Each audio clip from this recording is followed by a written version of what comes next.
অসমৰ মুখ্যমন্ত্ৰী হিমন্ত বিশ্ব শৰ্মাই যোৱাকালি কৈছে বিটিচি নিৰ্বাচনত অকলে নিৰ্বাচন খেলিব।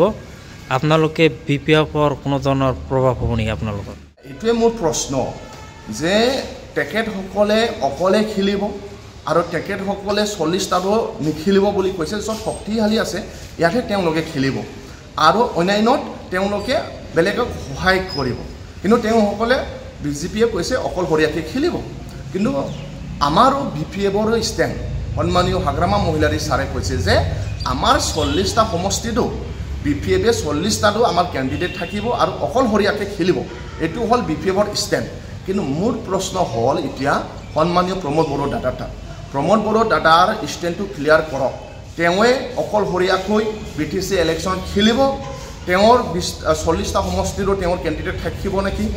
আৰু যদি 40টা সমষ্টিৰ তেওঁৰ যদি কেণ্ডিডেট থাকিব তেনে এই 20টাৰো তেওঁতো বিজেপিৰ এগেইনষ্টত তেওঁ যুঁজিব লাগিব না? তেওঁ অকল 20টাত খেলি কিনি এই 20টাত বিজেপিক তেওঁলোকে সহায় কৰিব।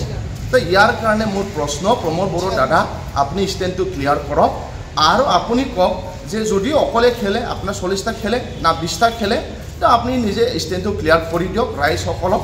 যেনেকৈ সন্মানীয় হাগ্ৰামা ছাৰে নিজৰ ষ্টেণ্ডটো ক্লিয়াৰ কৰিছে, সন্মানীয় অসমৰ CM ছাৰে ডক্টৰ হিমন্ত বিশ্ব শৰ্মা ছাৰে তেওঁৰ ষ্টেণ্ডটো তেওঁ ক্লিয়াৰ কৰিছে যে আগন্তুক বিটিচি ইলেকশ্যনত তেওঁসকলে অকলে খেলিব।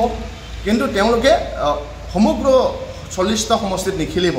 তেওঁলোকে কৈছে যে 20টাত খেলিব, অন্যান্য 20টাতো অন্যান্যক তেওঁলোকে ছাপৰ্ট কৰিব, কিন্তু অকলশৰীয়াকৈ তেওঁলোকে খেলিব।